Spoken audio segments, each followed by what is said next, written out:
All right. Well, we're at 5:05, so why don't we go ahead and get started, Lori, and people can just keep joining. Sure. Thanks, Ray. Hello to everybody. Thank you so much for joining us this afternoon. Tina, I forgot my drink, but you can cheers for us. It is happy hour. So I hope everybody out there's got their favorite beverage, and we will, keep this casual and keep this fun. Thank you all for joining. As a board, we've been really thoughtful to try to bring together some programming that you can really use. And you guys know me. I'm Lori Eberhardt, co-president of the Charlotte WISE chapter, along with Ray Cowder, the other co-president. And we've got some really exciting things for you today regarding resume writing and how do you write your resume. If you're like me, you wrote your resume when you came out of college and then you threw it in the drawer once you got your job and you really didn't look at it again until 10 to 15 years later. You're like, oh my gosh, I got to write my resume. What do I do? But this is also really applicable to how you filled out your LinkedIn profile, how you build your personal brand, and also how you figure out if you're going through a transition, how your skills transfer. So I'm super excited to have our guest with us today, and I think it's going to be real meaningful for you. So Ray, I'm going to let you introduce our special guest. Thanks. Okay, awesome. Thanks, Lori. So I think we've got a lot of people joining, so that's great, and people are still joining. So just want to go over a couple of housekeeping things really quick before we get started. I just want to make sure if you've just joined, please make sure to go on mute. And then if you have any questions during the chat, actually a chat button at the bottom, if you probably can link on that. And then if you click in there, we can just drop the questions in there, and then Maeve and myself can help incorporate those questions in. And then just a heads up that we are recording the session today and may put portions on our social channels following the event. And then if you have any issues, just feel free to private message Maeve and she can try to help you on the side. All right, so let's get started. Let me introduce our guest today is Angela Ashurst-McGee. And just wanted to say thank you for joining us today. We were so lucky to kind of find out about you from our WISE Utah president, Jen Anders. And I heard that this went really well for their group. And so we're sort of stealing this for our group too. We've got people actually joining from all over the place. So we've got some folks, some of my Octagon from Connecticut as well. So I'm really glad to see that they're on. So I'm going to tell you a little bit about Angela. Angela is a certified professional resume and the creator of RedRocketResume. In the last 15 years, Angela has written resumes for everyone from new grads to Fortune 500 executives, from blue-collar workers to tech entrepreneurs. She brings expertise in hiring processes, resume content, and LinkedIn strategy. Angela is a firm believer that a good job is just a good paycheck. It's a key to our deeper dreams of creating value and making the world a better place. Angela is a mompreneur with 6 children, lives in Salt Lake City, Utah. So again, thank you so much, Angela. We're excited to have you. Why don't you quickly tell us a little bit how your dream came to fruition? Yeah, well, that's a really good question. I mean, I don't think anybody has really had the dream to grow up to be a professional resume writer. A resume writer. Yeah. But I think that's how it goes, right? You start doing one thing and you could not have maybe planned your path because maybe the path didn't exist or you didn't know about that path. So kind of one thing leads to another. I started out doing resume writing as a side gig and then eventually felt like I could do a better job. I could provide better expertise, better service. And so I created Red Rocket Resume. It's been 10 years ago now. And we really just focus on being very proactive, accessible, friendly, all the expertise that you really need to have. One thing that's really important about what we do is that we have relationships with career coaches and recruiters.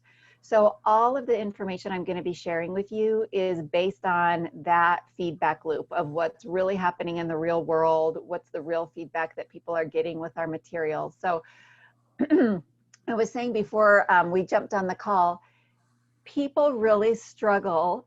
Job searching, career development, resume writing just brings up all of this kind of anxiety about, success and prosperity and our future.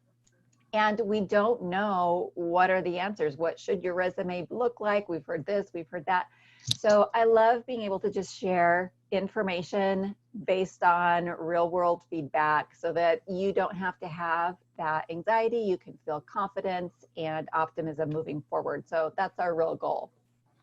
I think that right now, this is really just a very strange time right now. So many people in our industry are out of work. And, you know, I think as we were talking before everybody jumped on the call, I think that time that people are really looking at their careers and saying, you know, whether or not you're searching for a job, even if you do have a job, is it a change? Is this something I want to continue doing? Should I do something different? And I think now is to make a change. I think when we come back and things, you know, try to get a normal, a new normal, whatever you want to call that. Yeah.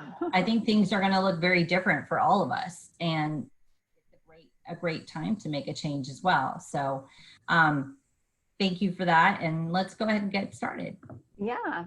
I'm going to go ahead and share my screen because I want to cover a few things really, really quickly. And so I'm just going to put up some notes on here so I can move a little more quickly. And then Ray also has a special link for you where I've compiled some key information, some tools, some newsletter articles to kind of just further elaborate on some of the things I'm going to introduce today. It's redrocketresume.com/wise. And so we'll give you that information too, so you can catch up there. But let me pull this up. And I know everybody is total Zoom experts at this point in time, but if you want to hear me talk, see me talking and see the PowerPoint, go to the side-by-side mode in your view options. Okay, so I'm going to give you some of my top tips on putting together your resume. But before I do that, I want to tell you a little bit about what's going to happen with your resume once you send it off. And this is one of the big changes to job searching in the last 5 years or so, and that is ATS. That stands for Applicant Tracking Systems. Almost all big companies use ATS. I saw a statistic recently that 97% of Fortune 500s use ATS, and it's becoming more and more common, so even small to medium-sized businesses are using this. This is a software tool that is there to save the HR team time. So when they post a job, this is a software tool that's going to do an initial screening.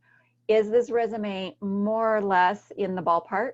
And will it get advanced to a human being to review, or is it just going to be trashed? So if your resume is not getting through ATS, your chances of success are so low, which really stresses people out. But the good news is there's some pretty simple things that we can do to help your resume get past ATS. So the prevalence of ATS tells us a couple really important things about your resume. The first one has to do with formatting. An ATS system is going to just crunch through all the words on your resume and compare it to the job post.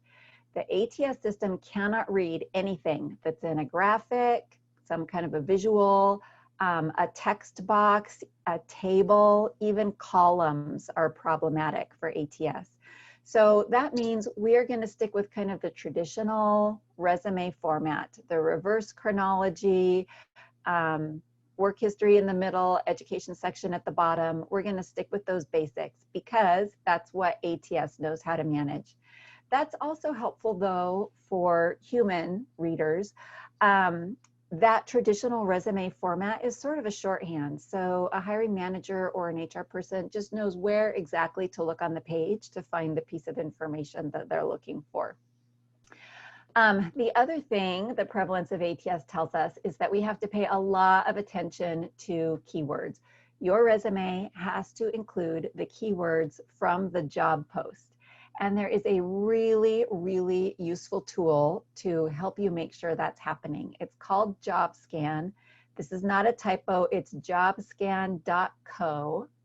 And let me show you what it looks like. Okay, here we are on jobscan.co. Ray, can you confirm, are you seeing that? We're good. What you do is you paste in your resume, you paste in a job description, and we're going to do a little sample here. And JobScan crunches through those keywords just like an ATS system would. And after a second, it's thinking, it's thinking. It's going to give us a score. It's being kind of slow. Lots of times when you do this the first time, your resume is going to get like in the 20 or 30% range, and you want it to be up to the 80% range. So that means keywords from the job post exactly are in your resume and the same number of times as in the job post. So this sample gave us a 64, which is actually kind of amazing. That is typically not going to happen. JobScan gives us all kinds of information, but the most important stuff, we're going to scroll down, down, down to this list of hard skills.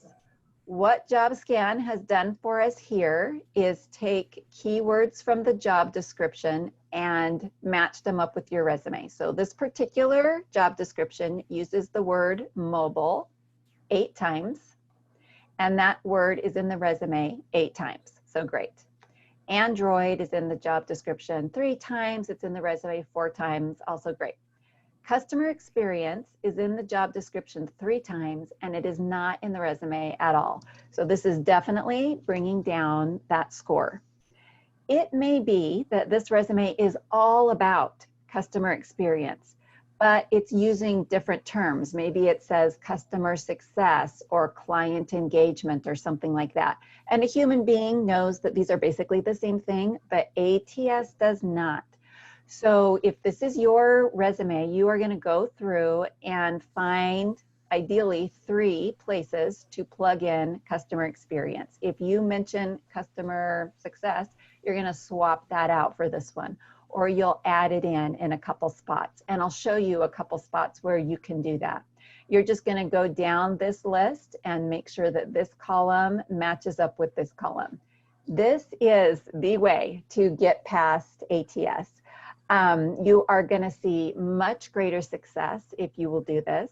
And then, of course, you've got to meet the needs of the human being that will see your resume after it's gotten through ATS. But this is kind of the first barricade that you have to get past. Ray, That's amazing. Yeah. Are there any questions coming through on that? That's really cool. So do you have to, and sorry, you may have gone right past that. Do you have to sign up for that? That's a good question. JobScan will give you, I think, 5 free scans a month, and then after that, you have to pay for it. If you're actively job searching, totally worth it. You know, if you're going to spend $60 or something for a couple months of JobScan access to get a better job, totally, totally worth it. So if you're just kind of in more passive career development mode and you see an opportunity and you love it, go ahead and use JobScan. You can use those free scans. But then if you're actively job searching, I would subscribe. That's a great question. Cool. Angela, this is Amy. I have another quick question. So you were talking about ATS and like how the resume looks. So when you say columns and stuff, so right now my resume is in a PowerPoint form because I made it look pretty per se. So ATS is not going to be able to read that, correct? Right. Right. So I need to put it back in Word. I would put it back in Word. Most job openings will request PDFs or Word. If they request Word, then obviously do it. If they don't, then I would do the PDF, because I'm sure you've all had the experience where somebody emails you a Word doc and then you open it and it's all kind of garbled up. You've spent all this time making it look pretty and then the margins shift or whatever. So a PDF will stay the way you put it, but if they ask for a Word doc, do that. Those are the 2 most common. But PowerPoint is definitely going to be problematic for ATS. Okay, thank you. Yeah, great question. Okay, so resume customization is this process where you've written a great resume and you're going to do that last kind of 10% effort to customize it and match it up with a specific job post using that JobScan tool. So each time you send out your resume, you want to go through this process. like I said, when we write a resume based on job posts, we plug it into JobScan and we'll often get 30–40%. So even if you're in the right ballpark, your score just isn't going to be really high unless you go through that word by word alignment. So keywords from the post in your resume in that form, so like collaboration versus collaborating, you want to match those up, and as many times as in the job post. If it's in the job post 3 times, ideally it's in your resume 3 times.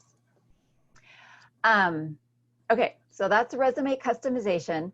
Now let's talk about the 2 most important components of a great resume, and both of these are going to give you some customization opportunities in them.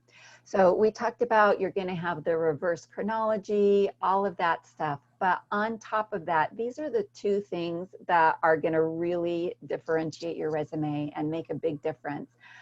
These are helpful for ATS, and these are helpful for human readers as well. And the first one is the summary section. Here's an example that I really love this format right here. It's the first quarter, maybe a third of the first page of your resume. It's going to start with an identifier. So this one is a CFO. Let me see if I can make this a little bit bigger. This title right here should match the title of the job that you are applying to.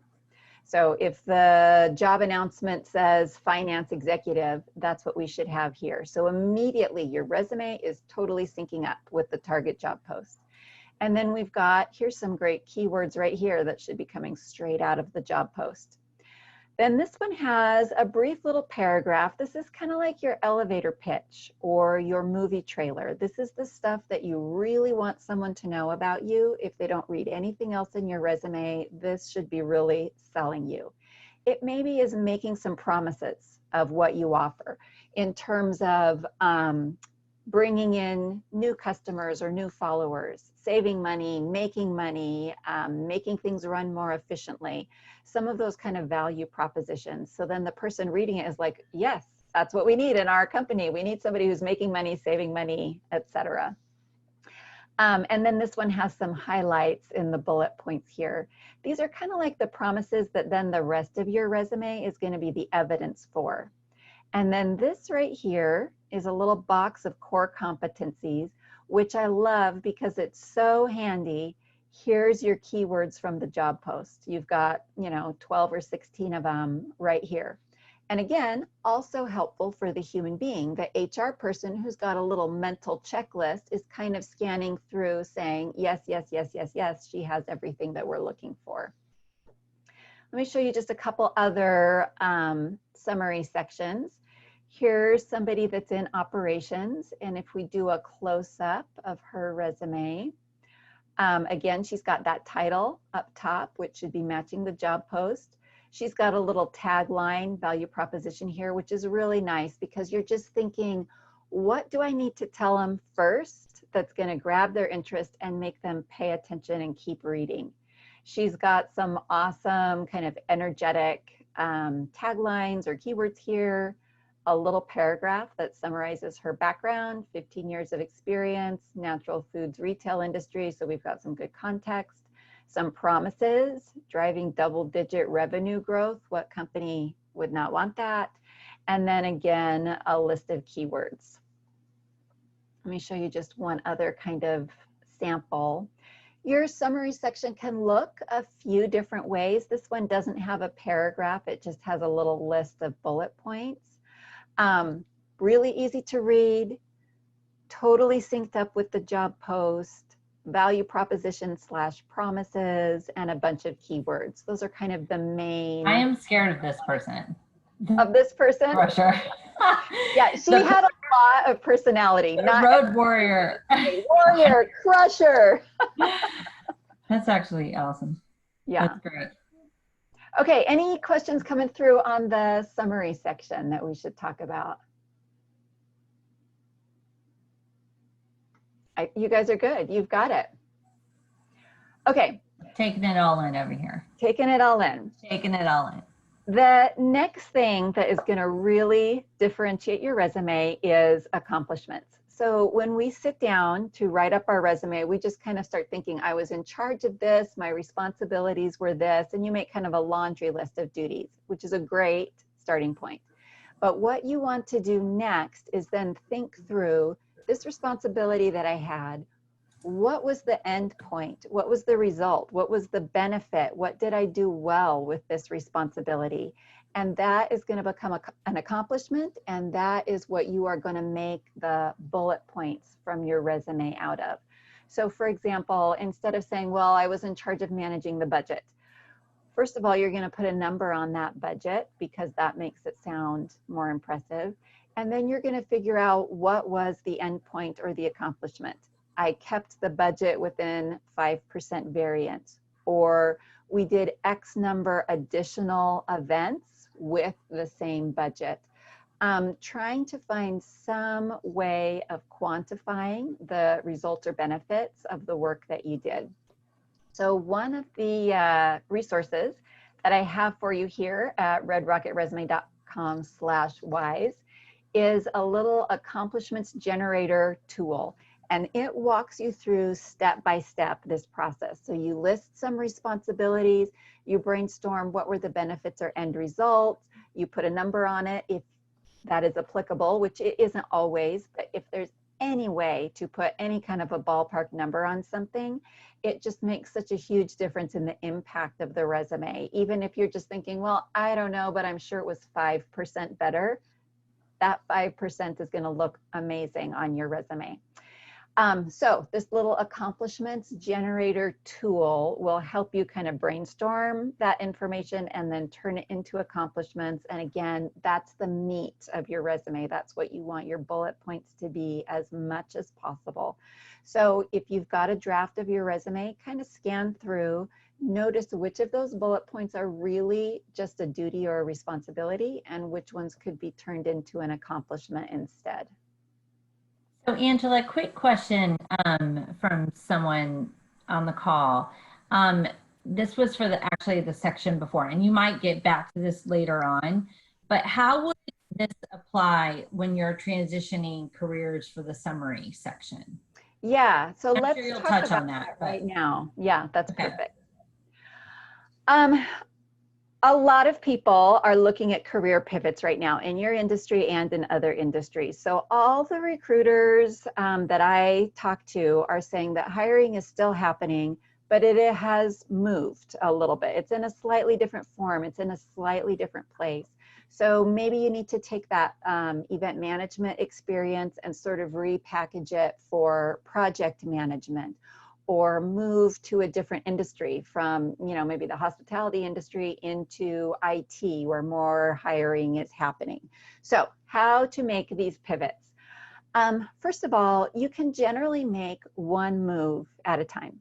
You can do a job search and take a step up, or you can take a step to a different industry, or you can take a step from a smaller company to a bigger company. So maybe you're director level at a smaller company, you can maybe do director level at a larger company. So sometimes you have to be looking at the long game and have some patience, where maybe right now with everything that's going on, you're going to make a lateral move that positions you for growth, even though you're not going to be taking a big step up at this time. So just kind of managing those expectations and having some patience with that.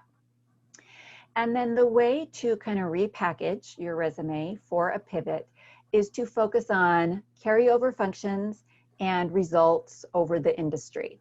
So what are the skills that you're using in your current job that are going to be relevant to the new target industry? So for example, with event planning, rather than focusing your resume on, you know, the type of event or maybe the number of attendees, you would be focusing on everything that went into that, from a logistics management, project management, dealing with stakeholders, managing budgets and deadlines, those types of carryover functions to help you pivot maybe into project management.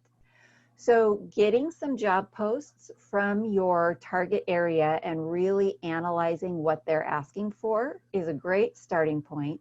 And then you can think of all the ways, okay, so in my existing job, I was effectively doing that, but just in a slightly different context. And then writing about that in terms of those carryover functions, whether that's people management, budget management, etc. And then the other thing is something that we've kind of touched on a little bit, which is that everybody wants to hire results. Everybody wants to hire somebody who's going to be making money, saving money, bringing on new clients, etc. So anything you can do in your resume to focus on those accomplishments is going to position you as someone who is results oriented, who knows how to make those things happen. So again, that kind of goes above and beyond maybe specific responsibilities to your industry. So everything that we were doing in terms of accomplishments, really relevant to a career pivot.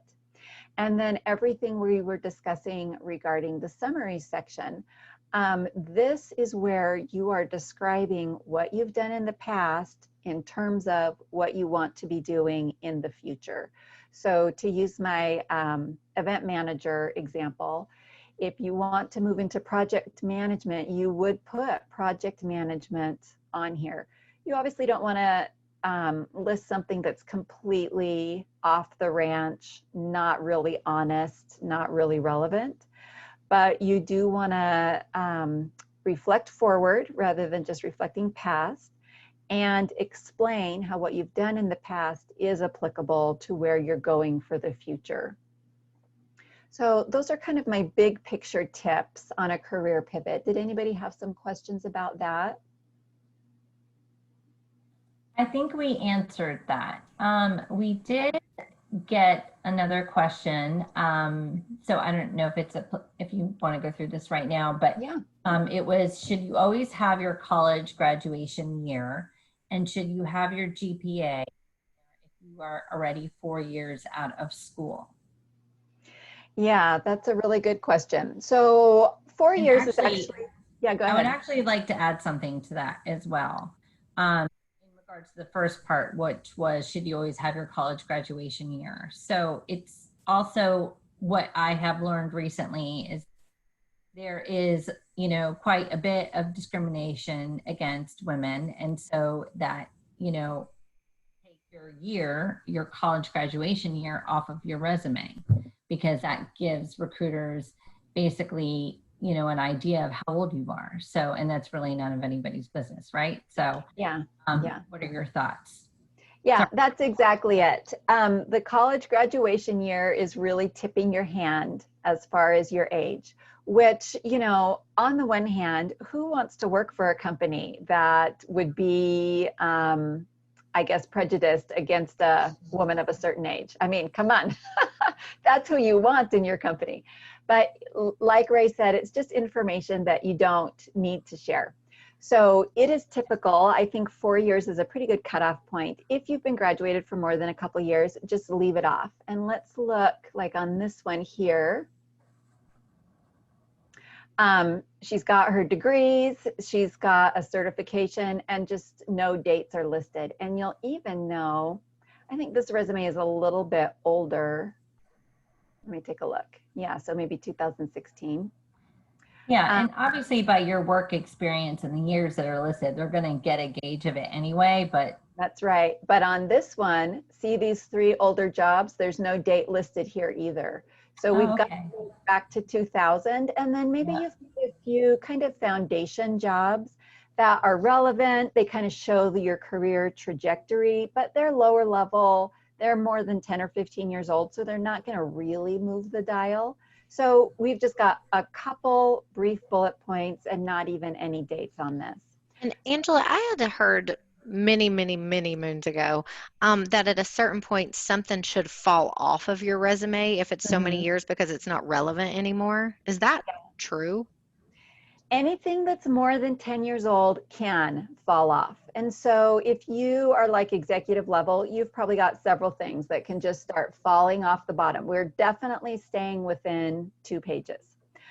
If it lasted less than a year, it can fall off the resume as well. And that's something that's was pretty common in, you know, the 2008 to 2010 time period, and is probably going to become pretty common in the 2020 time period, where you get a new job and then the company implodes, or there was a major reorganization, or it just wasn't a good fit, and so you ended up being there for 9 months. You can just leave that off the resume. That is considered totally kosher, not dishonest in any way. What you want to be balancing is brevity. You want to just be imagining that this hiring manager is so tired of reading words on resumes. So you're just making it as clear and easy and simple as possible. But then on the other hand, you don't want to make it so brief that you're underselling yourself, you're not covering all the bases, you're not conveying all of your qualifications. So that's why I often use this sort of a strategy of grabbing some of that older stuff that's not as relevant anymore, putting it in some kind of a really brief digest version if you feel it's contributing in some way. If it's just really not contributing anymore, then it can fall off the bottom. This is definitely going to happen for those of you who are just beginning your careers and are more entry level. So maybe you had a couple internships or, you know, kind of some basic sales rep jobs, things like that.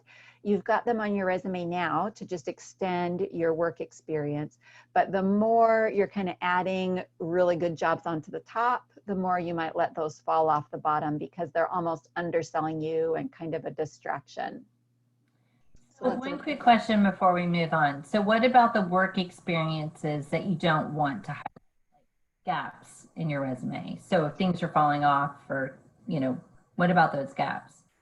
So if it's falling off the bottom because it's more than 10 or 15 years old, then that's fine. It's not really creating a gap.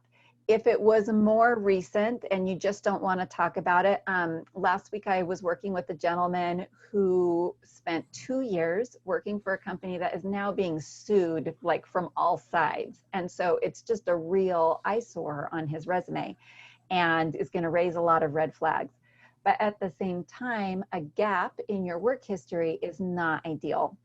Now, I will say many women have gaps in our resumes for all kinds of reasons. And if I ruled the world, I would totally normalize this. You know, taking some time away from your professional career for whatever other reasons should be completely acceptable.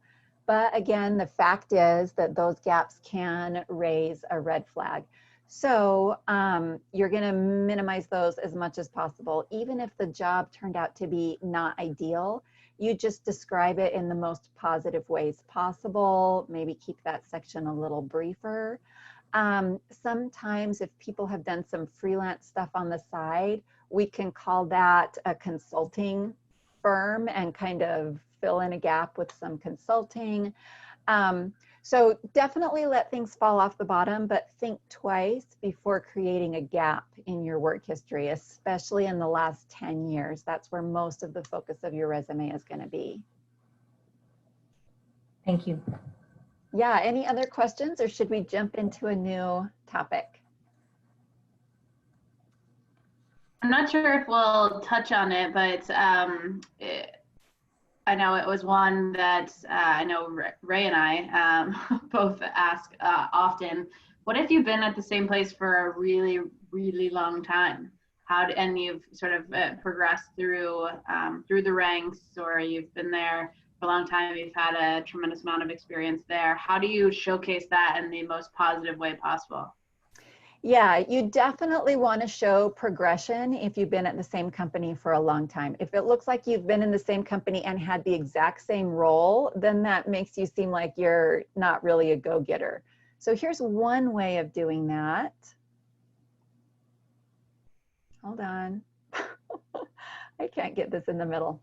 Okay, this person was at Whole Foods from 2000 to 2007, but held multiple roles. So we listed each one of those roles and the years that she held that role, and then described it kind of all together.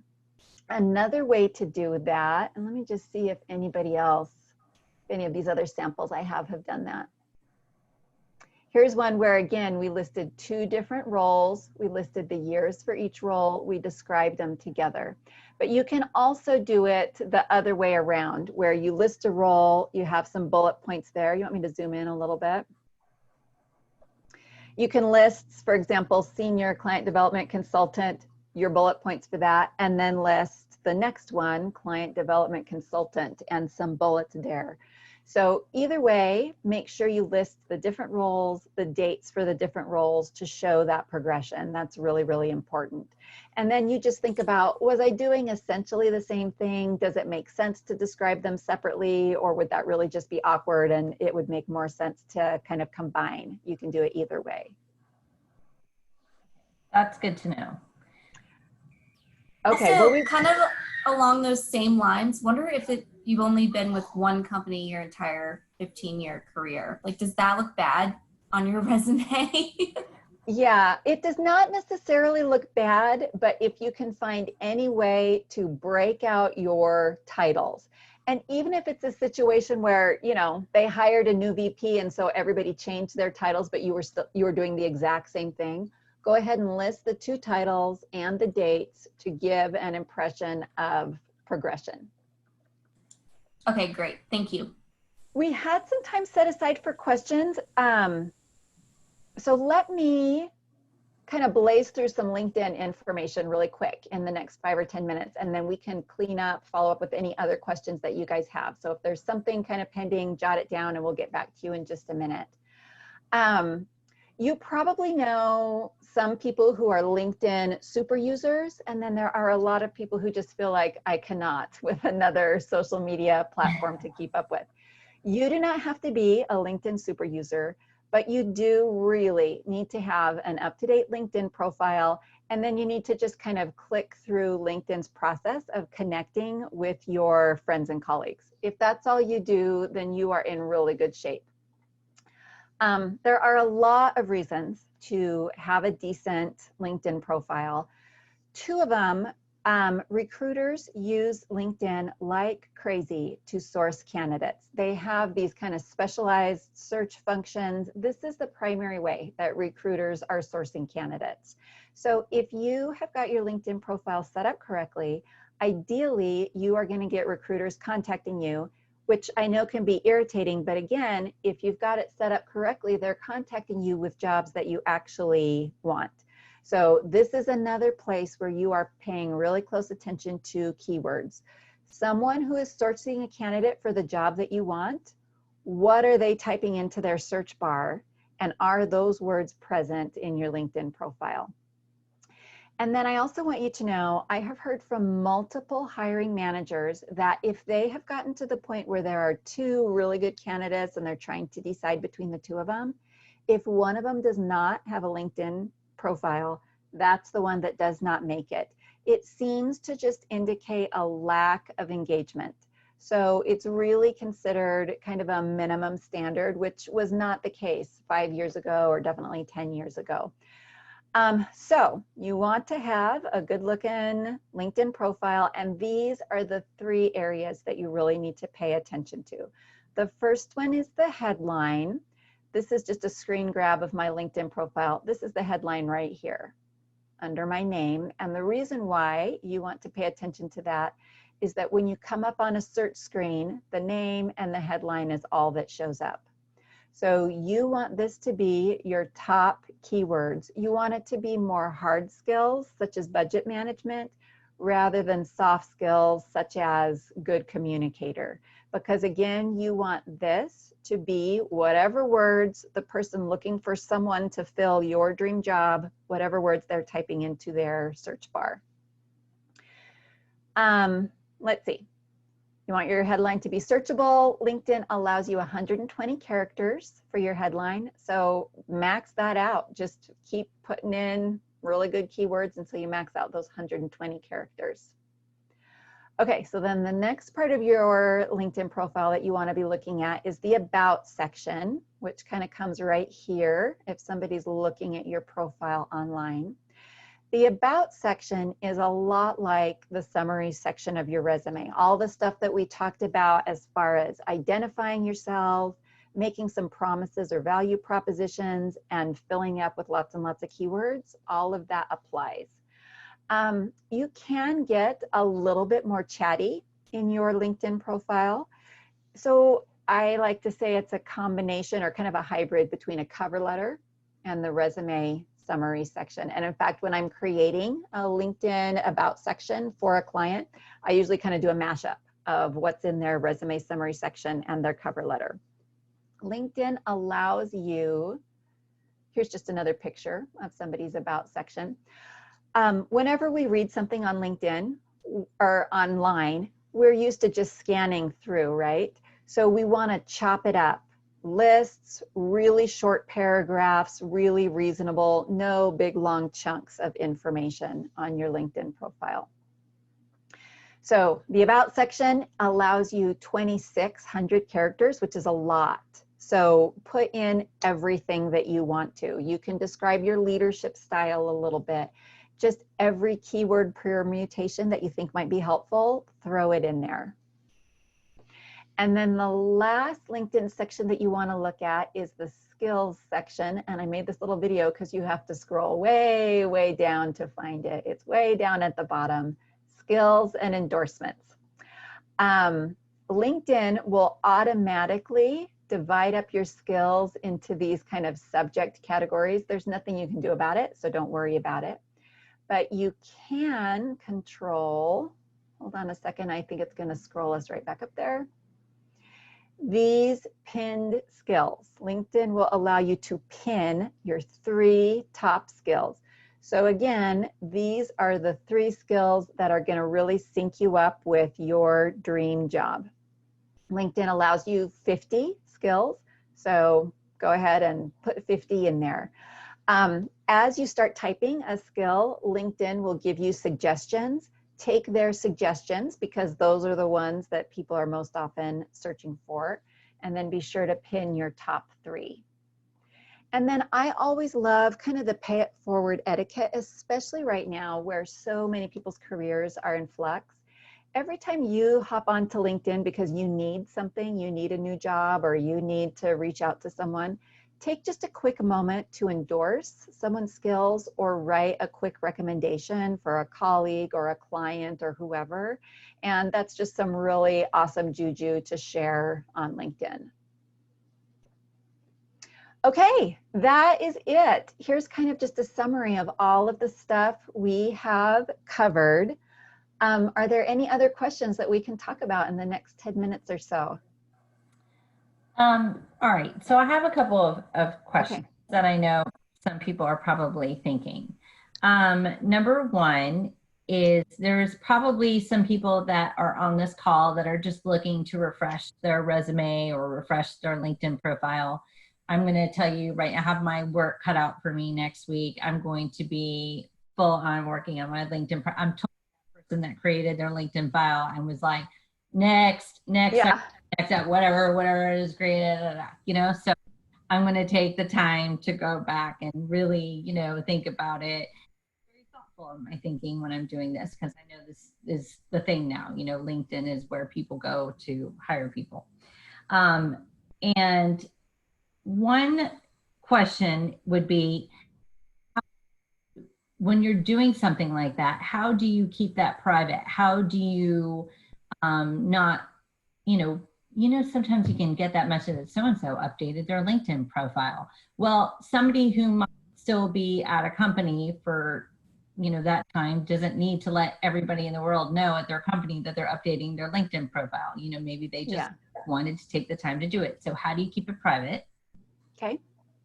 So Yeah, that's a good first question. If you make a change on your LinkedIn profile, there is no way to guarantee that someone at your company won't see it, but you can turn off the notifications. And it's a little bit tricky because each different field that you go into to edit on LinkedIn, there will be a little pop-up in the bottom left that says, do you want to notify your network? And you have to turn it off. And I cannot determine any rhyme or reason for what the default is there. Sometimes LinkedIn is defaulting. If you don't unclick it, it is going to send out the notification, and sometimes it's not. So you have to kind of be watching for that. And then, so say you edit your headline and then you go in to edit your about section, you have to check. Again, that little pop-up will show down here on your bottom. Right. Okay. So basically check every time you're updating. Check every time. Yeah. Okay. So if it's a pretty toxic work environment, if it would be really bad if anybody found out, then you might need to postpone updating your LinkedIn profile or make a little bit more minimal changes until the time when you're in full on job search mode. If it's just, you know, I don't want to broadcast it, then you can just turn off those notifications. And, you know, this is one reason to just keep your LinkedIn profile up to date all the time so that it's not a huge overhaul when you want to make a move. The second thing it's not really a question, I was just going to say really quickly, because we do have a couple of questions coming through on the chat, is that through WISE, we did we wanted everyone to basically take 5 minutes, be thoughtful, and write endorsements for your colleagues and your friends and for people that you know you can help out. I recently had some done for me that were so kind and really great, and now it's my turn to pay it forward. So I'll be working on that. So think about that, everyone, when you're doing this, updating your LinkedIn profiles to give people endorsements. Okay, and then a question from the chat. Does it benefit you to share articles, thought leadership, etc. on your LinkedIn page? Is that something recruiting and hiring managers look at? Yeah, I mean, that's definitely the next step. Once you've got a good profile, it would be to do some thought leadership, establish yourself as an expert. So for my line of work, yes, that's definitely important because I need to be sharing information. So it really depends on the type of role that you are looking for. If you're ready for next steps on LinkedIn, that's a great direction to go. It shows that you're engaged with your industry. It's strengthening your network. When you are sharing someone else's article or commenting on your article, you're strengthening that connection, which maybe is going to come back to, you know, be something to your advantage when you're job searching. If being a subject matter expert is a big part of your career path, then definitely posting some articles, sharing articles, commenting, those are all really good ways to do that. Okay, great. Another question through the chat is, to keep resumes shorter and cleaner, do any skills ever become unnecessary or overkill to list as you progress? For example, assumption is that you've done or achieved a certain skill if you're at a certain level. Yeah, for sure. So I recently had a client that was kind of disgruntled because we had taken Microsoft Word off of her resume. And our feeling was, at this point in your career, we are assuming that you can operate Microsoft Word. The kind of benchmark to use on that is, again, those job posts. Are they listing that skill in the, you know, desired qualifications on the job posts that you're targeting? If so, it should be on your resume. You know, if it's a lower level accounting function or, you know, web research or something like that, then yeah, you get to the point where some things are kind of understood based on your level of career. Great. Those were, wait, I see one more. Okay. With hiring managers spending so much time looking at LinkedIn, should you look to make a certain number of connections to appear engaged? For example, under 500 plus will hurt you. I don't think that under 500 is going to hurt you. Maybe under 100 would hurt you, because again, the question is this a person who's engaged, who's with it, who understands the landscape, who connects with people? Especially if you're in a leadership position, that's something that they're going to be looking for. So LinkedIn has a little kind of process that you click through where it grabs your email contacts and asks, do you want to invite this email contact to connect with you on LinkedIn?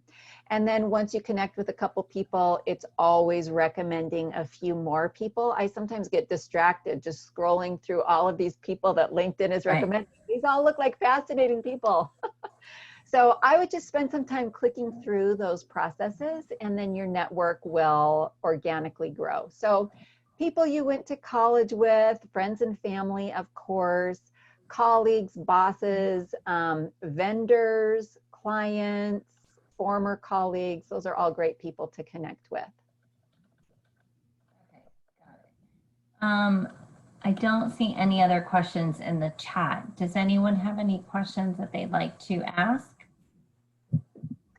And before we go, let me just tell you a couple things about what Red Rocket Resume does in case you're interested in some additional help. So we do resume rewriting, we do LinkedIn profile rewriting, and then we also have some bundles where you work with a career coach. So you do kind of a discovery process with the career coach, which is super helpful if you are contemplating a career pivot. And then she creates a curated roundup of job posts specifically for you. And then she hands that off to us. So we use that information to create your resume, your LinkedIn profile, and then we hand you back to her for some job search strategies. So that's a really great package if you're making a career transition, if you're a little bit at a loss of where you're going. And then of course, if you're feeling like this is all totally overwhelming, you just want a pro to do it, we are definitely here.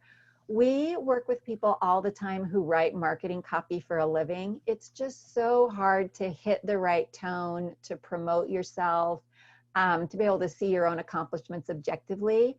So even the process of talking through your work history with a resume writer can create just a lot of clarity in your thinking and your objectives. So definitely reach out. I would love to connect with you on LinkedIn or on Instagram.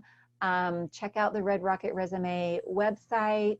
There's lots of information that I am posting all the time with more details on all of these topics.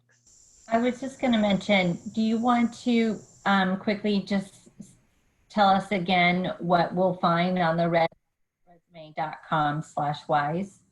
Yeah, I've got that accomplishments generator tool on there.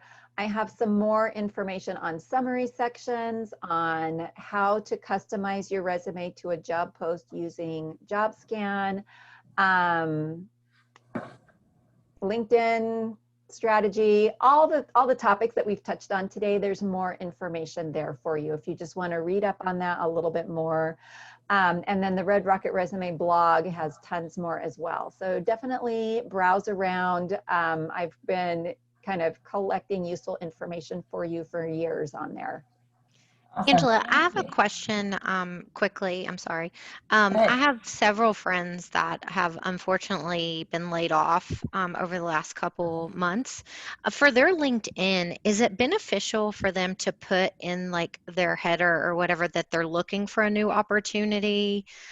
Is it, do they need to update that the end date of their position for when they were laid off, and kind of what's the best advice I can give them on how to update that?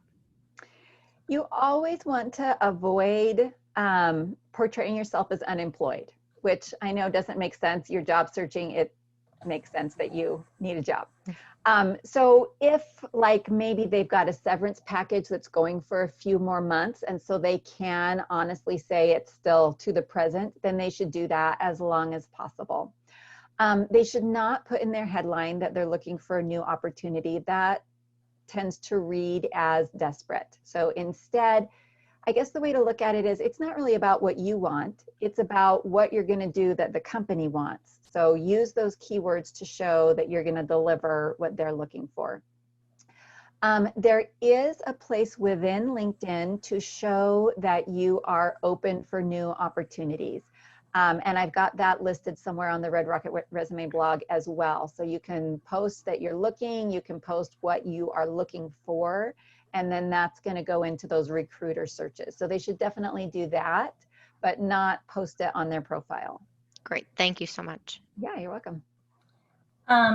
Well, thanks everyone for joining. If you have any questions, you can reach us directly through our Facebook page, which I put in the chat here. Sometimes we'll post some jobs to our website. One of mine and Lori's missions in the board is to really kind of help everyone, get once everything can get back to normal, if there is a normal. But just wanted to say we'll do this again soon. We're going to continue trying to bring educational tools like this to everyone. So be on the lookout for that. And Angela, wanted to thank you so much. Yeah, you're very welcome. Day. Thank you. This was great. Really appreciate it. All right. Well, thanks everyone. I hope to hear from you again. Thank you. Awesome. Thanks, everybody. Bye. Bye. Thanks. Have a good night. Bye. Thanks so much, Ray.